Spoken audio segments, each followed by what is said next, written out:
ठीक आहे. लास्ट लेक्चरला आपण टाइप्स ऑफ ट्रान्समिशन लाईन बघितले होते. Overhead transmission line and underground transmission line. Overhead transmission line having classic three types: transmission, medium line, transmission. The length of transmission line is up to 50 km called as short transmission. Up to 150 km called as medium transmission line, and beyond 150 km transmission is called as long transmission. Other transmission line. Sir आवाज break होते sir. Four line.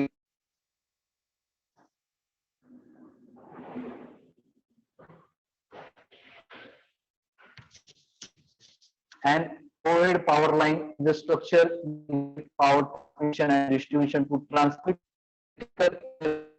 along distance consist of one or more conductors suspended by tower or poles.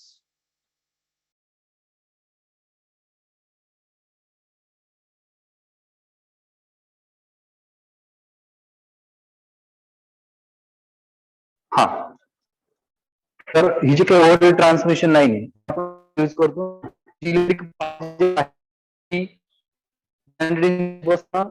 तर distribution end पर्यंत आणण्याचं जे काम करतं ते कोण करतो? तुमची ही ओव्हरहेड ट्रान्समिशन लाईन. त्यामध्ये तुमचे एक कंडक्टर असेल किंवा more conductor. It may be a single phase supply और single conductor, double conductor, 3 conductors और मोर कंडक्टर्स, राईट. आणि ते जे काही कंडक्टर्स आहे ते कंडक्टर कुठे तुमचे इन्स्टॉल केले असतात? ते तुमच्या टॉवर्स वरती किंवा पोल्स वरती, right. Since most of the insulation is provided by air. कालच क्लिअर केलं की दोन कंडक्टरच्या मध्ये जे इन्सुलेटिंग मटेरियल असतं ते कोणतं असतं? तुमचं एअर. तुम्ही जर केबल बघितलं, केबल वरती त्या कंडक्टर वरती इन्सुलेटर दिलेलं असतं.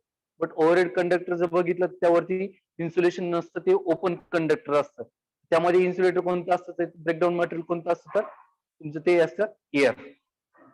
Overhead power lines are generally the lowest cost method of power transmission for large quantity of electrical energy. Cost चा कंपेअर जर केलं as compared to underground, lowest cost transmission जर असेल तर ती आहे तुमची overhead transmission line. Then classification of transmission line operating according to the operating voltage. काल आपण जे बघितलं अकॉर्डिंग टू द लेंथ होतं शॉर्ट, मीडियम आणि long. According to the operating voltage. Overhead power transmission line are classified in electrical power industry by the range of voltage. Voltage नुसार ते classification पडतात. Low voltage. First one is a low voltage. Less than 1000 volt used for connection between residential or small commercial customer and the utility. जी काही low voltage transmission line आहे तिची voltage range आहे ही 1000 volt पेक्षा कमी. आणि जी काही low voltage line आहे ते आपण कुठे कुठे यूज करतो? रेसिडेन्शियल पर्पज साठी, त्यानंतर small commercial consumer as well as utility. ठीक आहे. Then next type is a medium voltage. The voltage range in between 1000 volt to 69 kV. 1 kV to 69 kV पर्यंत जे व्होल्टेज रेंज आहे ती आहे तुमची medium voltage range. So it is used for distribution in urban as well as rural areas. Urban आणि ग्रामीण आणि शहरी भागात सुद्धा आपण मीडियम व्होल्टेज लाईन आपण बघत असतो. त्यानंतर next type is high voltage. It's less than 100 kV. 115 kV ते 138 kV पर्यंत जी रेंज आहे ती आहे तुमची हाय व्होल्टेज साठी. It is use for substation, sub transmission and transmission of bulk quantity of electrical power and connection to large consumer. जे काही industrial consumer आहे, एक्सप्रेस फीडर आहे, त्यांना आपण जी काही एक्स्ट्रा हाय व्होल्टेज किंवा हाय व्होल्टेज जी power जी transmit करत असतो ती असते तुमची हाय व्होल्टेज. आणि तिच्यासाठी आपल्याला specific towers, high voltage transmission towers ते आपण चूज करत असतो. ऑप्शन तो घेत असतो. पोलवरती आपण ही HV लाईन ही आपण कंडक्टर त्या पोलवरून ट्रान्समिट करत नाही. त्यानंतर नेक्स्ट पॉईंट आहे तुमचा एक्स्ट्रा हाय व्होल्टेज, ज्याला आपण EHV म्हणतो. Over 230 kV up to 800 kV, 230 ते 800 kV पर्यंत जी लाईन असते तुमची असते extra high voltage transmission line. It is use for long distance very high power transmission. It is use for long distance and very high power transmission. Last type आहे तुमचा ultra high voltage, UHV, ultra high voltage. तो असतो तुमचा above 800 kV. तो असतो तुमचा ultra high voltage transmission line. Types बघा, low voltage 1000 volt पर्यंत low voltage, medium voltage 1000 volt ते 69 kV, 69 kV, 1 kV to 69 kV medium voltage transmission line. Then high voltage 100 kV ते 138 kV पर्यंत तुमचे असते high voltage. Extra high voltage 230 kV पेक्षा जास्त voltage असणारी लाईन जी असते तुमची असते extra high voltage. Ultra high voltage higher than 800 kV. असे तुमचे टाइप्स पडतात. हे किती टाइप्स आहे तुमचे? लो व्होल्टेज, मीडियम व्होल्टेज, हाय व्होल्टेज, एक्स्ट्रा हाय व्होल्टेज आणि अल्ट्रा हाय व्होल्टेज. ठीक आहे. त्यानंतर नेक्स्ट पॉइंट तुमचा सर्किट्स, जे का आपण ट्रान्समिशन सर्किट बघतो, जे टॉवर्स बघतो, तर त्यांचे काही टाइप्स आहेत. Single circuit line. तुम्ही जर फर्स्ट जो टॉवर फर्स्ट डायग्राम जर बघितले तर त्यामध्ये एकच सर्किट आहे, सिंगल सर्किट. 3 फक्त तुम्हाला कंडक्टर दिसत आहे त्याच्यावर, RYB 3 कंडक्टर दिसत आहे. डबल सर्किट लाईन, दोन्ही साईडला ह्या टॉवरवरची दोन्ही साईडला 2, इकडे 3 आणि इकडे 3, आणि टॉपला तुमचं अर्थ, बरोबर ना, जे एकदम टॉपचं जे टोक आहे टॉवरचं, त्यावरती एक कंडक्टर आहे. त्यानंतर टॉवरच्या राईट साईडला 3 कंडक्टर, टॉवरच्या लेफ्ट साईडला 3 कंडक्टर. या स्ट्रक्चरला म्हणतो आपण double circuit line, parallel single circuit line. यामध्ये तुम्हाला दोन्ही साईडला एक एक कंडक्टर दिसतोय आणि वरती टॉपला एक कंडक्टर आहे. त्याला म्हणतो आपण पॅरल circuit line. 4 circuit on 1 tower line. यामध्ये किती सर्किट आहे? 4 सर्किट. इकडे 3, इकडे 3, वरती 2 दिसत आहे. अशी ही 4 circuit. Single circuit line, double circuit line, parallel single circuit lines and 4 circuit on single tower. ठीक आहे. त्यानंतर नेक्स्ट पॉईंट तुमचा advantages of overhead transmission line. What is the advantages of overhead transmission line? Electrical power generated at a power plant must be transmitted to its ultimate user. जी काही generate झालेली power आहे तर consumer पर्यंत ती transmit केली जाते. This process required transmission line to carry the heavy power load over a long distance. त्यासाठी ट्रान्समिशन टॉवर, ट्रान्समिशन कंडक्टरची गरज असते, हेवी टॉवर्स लागतात. Then this process is required transmission line carry a heavy power loads over a long distance. These transmission lines perform the heavy duty work and require strong support and large wires. जे काही foundation आहे, जे काही towers आहे, ज्यावरती conductor आपण install करतो त्याला आपण टॉवर्स किंवा पोल्स म्हणतो. तर ते हाय व्होल्टेज लाईन्स असल्यामुळे जे स्ट्रक्चर आहे ते स्ट्रॉंग पाहिजे. There are several advantages to placing the transmission line overhead as opposed to underground. Overhead transmission लाईनचे भरपूर काही बेनिफिट्स आहे ओव्हर अंडरग्राउंड. मला कालच सांगितले की फॉल्ट डिटेक्शन सुद्धा हे सोपा आहे, बरोबर. त्यानंतर फॉल्ट सॉल्व्ह करण्यासाठी टाइम रिक्वायर्ड जो आहे तो सुद्धा ओव्हरहेड ट्रान्समिशन लाईन साठी कमी लागतो as compare to underground transmission line. आता काय काय ऍडव्हान्टेजेस ते बघा. Installation cost. The installation cost of overhead transmission line compared to underground system is less.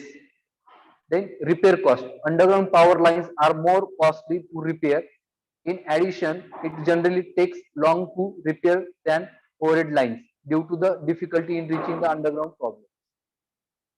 Underground cable मध्ये कुठे जर फॉल्ट जर झाला, कुठे जर शॉर्ट सर्किट झालं, केबल जर कुठे कट झाली तर ती डिटेक्ट करणं आपल्याला डिफिकल्ट टास्क आहे as compare to overhead transmission line. बर, फॉल्ट डिटेक्ट झाल्यानंतर तो सॉल्व्ह करण्यासाठी लागणारा टाइम कन्झ्युमिंग टास्क आहे. त्यानंतर लागणारी कॉस्ट तुम्हाला काल सांगितलं. अंडरग्राउंड कॉस्ट, अंडरग्राउंड फॉल्ट जर कंडक्टरचा ब्रेक झाला अंडरग्राउंड केबलचा, त्यासाठी आपल्याला जॉईनिंग किट, स्पेशल एक जॉईनिंग किट येतं, त्याची गरज पडते. तर हे अंडरग्राऊंड साठी आपल्याला नेसेसरी आहे. तसं ओव्हरहेड साठी आपल्याला फॉल्ट लवकर डिटेक्ट होतो, फॉल्ट लवकर ऑब्झर्व होतो, लवकर तो प्रॉब्लेम आपण सॉल्व्ह करू शकतो. Environmental conditions, while overhead transmission line may be considered unslightly, they do not impact the environment in the manner underground lines would when crossing large expanse of land. जी काही जागा आहे, जागेची कॉस्ट आणि environmental condition ते सुद्धा depend करतं. त्यानंतर underground, undergrounding is the replacement of overhead cables providing electric power or telecommunication power cables. With underground cable, this is typically performed for the purpose, but also serves the additional significant purpose of making the power line less susceptible to outage during high wind thunderstorms.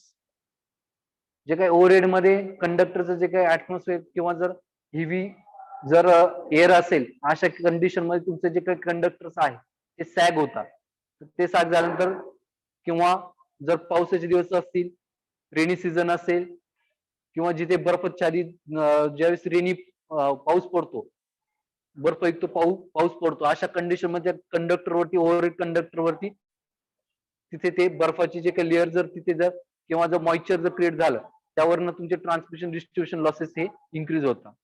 Underground can increase the initial cost of electrical power transmission and distribution, but may decrease operational cost over the lifetime of the cable.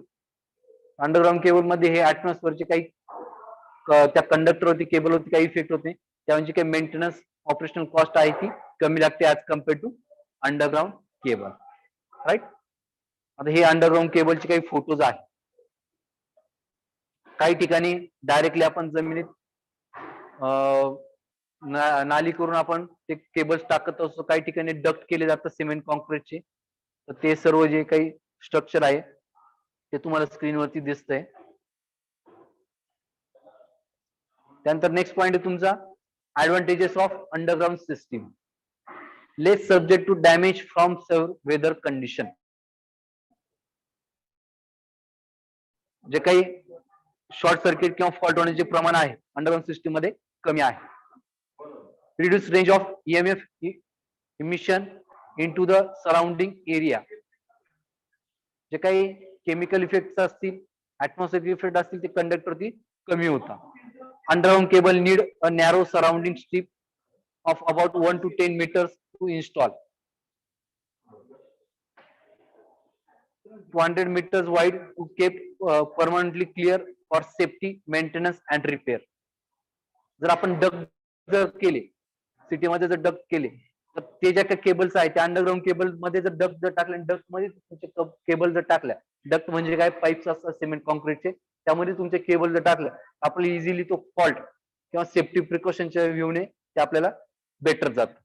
Underground cable pose the no hazard to low flying aircraft और to wildlife. पक्षी, उडणारे पक्षी असेल, विमान असेल, aircraft, helicopter असतील, तर त्यापासून ह्या केबल्सला किंवा त्या केबल्स पासून या गोष्टींना काही इफेक्ट होत नाही. Then much less subject to conductor theft. With चोरी, इलेक्ट्रिकल थेफ्ट जे आहे, एनर्जी थेफ्ट, तर ती अंडरग्राउंड केबल मध्येही कमी असते. Burying utility lines make room for more large trees on sidewalks, which convey environmental benefit and increase properties values. Overhead transmission line मध्ये जर टॉवरच्या आसपास किंवा त्या लाईन मध्ये जर कुठे जर झाडं आले, तर ते आपल्याला कट करावं लागतात. अंडरग्राउंड कंडिशन मध्ये आपण त्या टनेल मधून आपण केबल टाकतो, ते टनेलचा जो पाथ आहे, जर कुठे जर ट्री वगैरे आला तर आपण तो थोडाफार इकडे तिकडे करू शकतो. त्यामुळे जे काही एन्व्हायरमेंट जे आपण ट्रीज सेव्ह करू शकतो कट होण्यापासून, तर हा एक बेनिफिट आहे. Advantages of underground transmission system. What is the disadvantage of underground system? Higher cost of construction. Cost ही जास्त आहे. हायर रिपेअर कॉस्ट, मेंटेनन्स आणि रिपेअरिंग कॉस्ट ही जास्त आहे. Potential risk from careless digging. तर ही potential risk for careless digging म्हणजे काय? जर केबल ले करताना, केबल इन्स्टॉल करताना, अंडरग्राऊंड केबल करताना जर हलगर्जीपणा जर झाला तर खूप मोठं काही त्याच्यापासून आपल्याला नुकसान होऊ शकतं. किंवा जॉईंट किट जर लावताना एकदा कंडक्टर ब्रेक झाला आणि त्यावरती आपण जॉईंट किट लावलं ते जर चुकलं तर केअरलेसपणा म्हणजे काळजीपूर्वक जर काम केलं नाही तर ती रिस्क आपल्याला त्या ठिकाणी मोठी असू शकते as compare to overhead transmission line. Underground cable are more subject to damage by ground movement.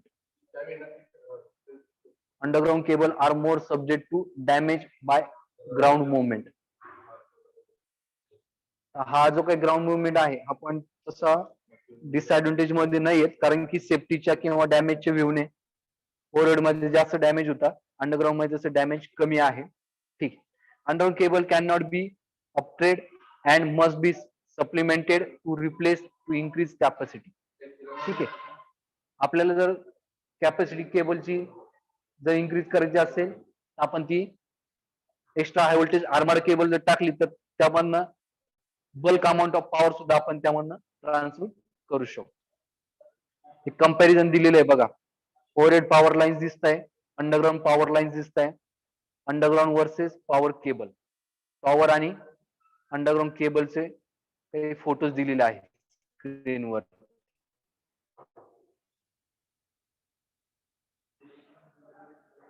त्यानंतर केबल अँड कन्व्हेन्शनल 500 केव्ही साठी, डबल 230 केव्ही साठी अशा पद्धतीचे ट्रान्समिशनचे स्ट्रक्चर असू शकतात. बघा आहे, सिंगल पोल दिलेला आहे, इकडे पण सिंगल पोल आहे.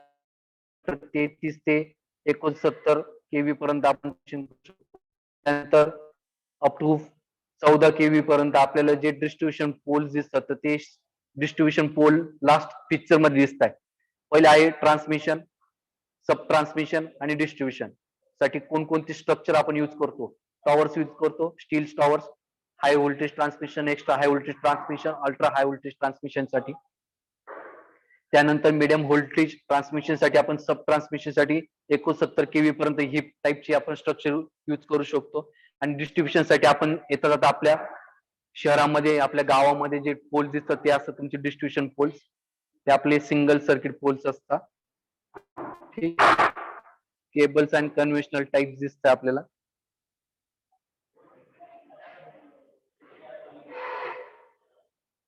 त्यानंतर हा नेक्स्ट पॉईंट आहे तुमचा कंपॅरिझन बिटवीन ओव्हरहेड सिस्टीम आणि अंडरग्राउंड सिस्टीम.